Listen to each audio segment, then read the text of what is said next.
సభ్యులకి నమస్కారాలు. నేను బ్రహ్మయ్య నాదెండల్ మాట్లాడుతున్నాను.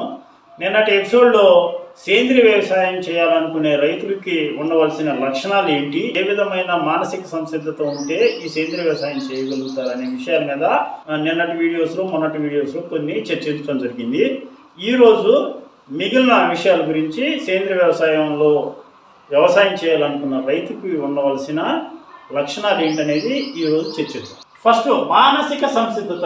సేంద్రియ రైతుకి ఉండవలసిన ముఖ్య లక్షణం మానసిక సంసిద్ధత. అంటే ఈ మానసిక సంసిద్ధత అంటే 10 రకాల మానసిక సంసిద్ధతలు ఉంటాయి ఈ సేంద్రియ వ్యవసాయం చేసే రైతుకి. ఫస్ట్, పక్కాడి పంటను చూసి నువ్వు టెంప్ట్ కాకూడదు. పక్క రైతు పంటను చూసి నువ్వు టెంప్ట్ కాకూడదు. రెండవది, మనం ఆర్గానిక్ ఫార్మింగ్ చేస్తున్నప్పుడు రకరకాల విమర్శలు వస్తాయి మార్కెట్ నుంచి. అంటే గ్రామం నుంచి కానీ, చుట్టాల నుంచి కానీ, బంధువుల నుంచి కానీ రకరకాల మానసికమైన మనసుని వికారపరిచే, అంటే మనసుని ఇబ్బంది పెట్టే మాటలు చాలా వస్తుంటాయి. వాటన్నిటిని తట్టుకొని నిలబడగలిగే శక్తి ఉండాలి. మానసిక సంసిద్ధత. నేను చేసేది కరెక్టు, ఓకే అనేవాడు అంటాడు, నవ్విన నాపచేనే పండిద్ది. ఈరోజు నన్ను అంటున్నారు అన్నా కానీ నేను పడటానికి సిద్ధంగానే ఉన్నాను. నా పని నేను సిస్టమేటిక్గా గ్రౌండ్ లెవెల్ నుంచి మోర్ ఎఫర్ట్, బాగా నా శక్తినంతా ఉపయోగించి నేను పని చేస్తున్నాను, నాకు ఖచ్చితమైన పంట దిగుబడి వస్తుందనే ఒక మానసిక సంసిద్ధత ఉండాలి. 2, పక్క రైతుతోటి పోల్చుకోవటం మానేయాలి. 3, నీకేదైనా సమస్య వస్తే, నువ్వు పండించే పంటలో నీకేదైనా సమస్య వస్తే నువ్వు నీ పక్క రైతులను లేకపోతే మీ ఊళ్ళో ఉండే పురుగు మందుల షాపులను సంప్రదించటం మానేసి నువ్వు నీ దగ్గరలో ఉన్న కృషి విజ్ఞాన కేంద్రాలు, అంటే కేవీకేలు ఉంటాయి. దేశవ్యాప్తంగా 743 కేవీకేలు ఉన్నాయి. మన 2 తెలుగు రాష్ట్రాల్లో దగ్గర 70 కేవీకేలు ఉన్నాయి, 2 తెలుగు రాష్ట్రాల్లో కలిపి. మీ గ్రామానికి దగ్గరలో ఉన్న కృషి విజ్ఞాన కేంద్రంలో ఉన్న శాస్త్రవేత్తలని సంప్రదించాలి. 3, నీకు ఇంకా సమస్య అర్థం కాకపోతే మన ఆర్గానిక్ చిల్లీ ట్రేడింగ్ యూట్యూబ్ ఛానల్ని ప్రతిరోజు ఒక 5 నిమిషాలు 10 నిమిషాలు టైం కేటాయించి చూడాలి. ఏ పంట, ఇప్పుడు నీకు నువ్వు వరి పండిస్తున్నావు అనుకో, వరి పంట గురించి ఇప్పుడు చెప్పకపోవచ్చు, ఈరోజు చెప్పకపోవచ్చు, ఈరోజు వీడియోలో చెప్పకపోవచ్చు, ఒక వారం రోజులు చెప్పకపోవచ్చు, కానీ వేరే పంటల మీద చెప్పిన నాలెడ్జ్ని కూడా నువ్వు గెయిన్ చేసుకుంటుండాలి. నాకు సంబంధించిన పంట కాదు ఇది అని నువ్వు చూడకుండా ఉండకూడదు. ఏ పంటలోనైనా బ్యాక్టీరియాలు ఫంగస్లు అనేవి ఒకటే ఉంటాయని చెబుతున్నాం మనం. మ్యాక్సిమం మనం ఏదైతే ఈ బుక్లో రాసామో, ఈ బుక్లో రాసిన బ్యాక్టీరియాలు 3500 రకాల పంటలు పండించడానికి ఉపయోగపడుతుంది అని చెబుతున్నాం. నీకు మ్యాక్సిమం చెబితే మనం ఒక 20-30 పంటల గురించి చెబుతుంటాం. అయితే ఇందులో ఉన్న బ్యాక్టీరియానే నీ పంటలో కూడా పనిచేస్తుంది. నేను మిర్చి మీద చెప్పినా, వెజిటేబుల్ మీద చెప్పినా, కొన్ని పురుగులకి కొన్ని తెగుళ్ళకి ఆ పంటల మీద చెప్పే బ్యాక్టీరియాలే నీ పంటకు కూడా పనిచేస్తాయి. కాబట్టి నేను వరి పండిస్తున్నా, వరి సంబంధించిన వీడియో వస్తేనే నేను చూస్తాను. మిరపకాయల గురించో, ఉల్లిగడ్డల గురించో, ఆలుగడ్డల గురించో చెబుతున్నాడు, ఇప్పుడు ఏం కాదులే మనం వచ్చినప్పుడు చూద్దాం అనేది కాకుండా, నీకు ఏ సబ్జెక్ట్ చెప్పినా నీ 24 గంటల టైంలో 5 నుంచి 10 నిమిషాలు ప్రతిరోజు ఈ ఛానల్కి కేటాయించినట్లయితే నీకు ఈ వ్యవస్థ గురించి ఈజీగా అర్థం చేసుకోవడం జరుగుతుంది. తర్వాత ఇవన్నీ కూడా మానసికంగా ప్రతి రైతుకి ఈ మానసిక సంసిద్ధత అనేది ముఖ్య లక్షణంగా చేసుకొని ప్రయత్నించడం ద్వారా నువ్వు ఆర్గానిక్ ఫార్మింగ్ని సక్సెస్ఫుల్గా చేయగలుగుతావు. రెండవది, అప్పులు లేని వ్యవసాయం. అప్పులు లేని వ్యవసాయం అంటే ఇది ఇప్పుడు 2 తెలుగు రాష్ట్రాల్లో రైతులు చేస్తున్న వ్యవసాయంలో 99% మంది రైతులకి సాధ్యం కాని విషయం. అసలు సాధ్యం కాదు. అప్పు లేని వ్యవసాయం లేదనే పరిస్థితికి వచ్చారు. ప్రతి గ్రామంలో 1000 మంది రైతులు ఉంటే 1000 మంది రైతుల్లో అప్పు లేకుండా వ్యవసాయం చేసేవాళ్ళు వేళ్ల మీద లెక్క పెట్టవచ్చు. ఆ ఊళ్ళో 1000 మందిలో ఒక 4, 3, 5, 10 మందికి మించి ఉండరు. మిగిలిన 990 మంది అప్పుతోటే వ్యవసాయం చేస్తారు. ఈ సంవత్సరం కొంత అప్పు తీసుకుంటారు, పంట పండిస్తారు, అప్పులు తిరిగి కడుతుంటారు, కాస్త కూస్తూ మిగిలితే లాభం వస్తేనేమన్నా సంతోషపడతారు, లాస్ వస్తేనేమన్నా మళ్ళీ నెక్స్ట్ ఇయర్కి ట్రావెల్ చేసుకుంటారు, మళ్ళీ వ్యవసాయం మొదలు పెడతారు, మళ్ళీ కొంచెం అప్పు తీసుకొస్తుంటారు, యాడ్ చేస్తుంటారు, పండిస్తుంటారు, కడుతుంటారు. ఇదే జీవన విధానంగా నడిపిస్తారు. ప్రతి గ్రామంలో 990 మంది రైతులు, 1000 మంది రైతులు ఉంటే 990 మంది రైతులు చేసే పని ఇదే. కానీ నేనేమంటానంటే ఈ వ్యవసాయంలో, సేంద్రియ వ్యవసాయంలో అప్పు లేకుండా వ్యవసాయం చేయటమే ప్రథమ కర్తవ్యం. అలా ఎలా సాధ్యమైందండి అని అంటారు. సాధ్యమైంది. నువ్వు నీ మనసును పెట్టి నేను అప్పు లేకుండా వ్యవసాయం చెయ్యాలి అని నువ్వు దృఢంగా మనసులో ఆలోచించుకొని రోజు దాని మీద ఎలా చేస్తే నేను అప్పు లేకుండా వ్యవసాయం చేయగలుగుతాను అనే ప్రతిరోజు 1 గంట 2 గంటలు నువ్వు నీ కుటుంబంతో డిస్కషన్ చేస్తే ప్రతి సమస్యకి పరిష్కారం ఉంటుంది. ఇందులో ప్రధానంగా ఏం చేస్తారంటే, సహజంగా రైతులు ఒక 50,000 నీ చేతిలో ఉంటే సరిగ్గా పంట పండిస్తే, నువ్వు పండించే పంట ఏదైనా ఒక వెజిటబుల్స్ లేకపోతే ఒక ప్యాడియో పండిస్తే ఒక 50,000 ఉంటే ఒక ఎకరం కంటే పండించలేదు.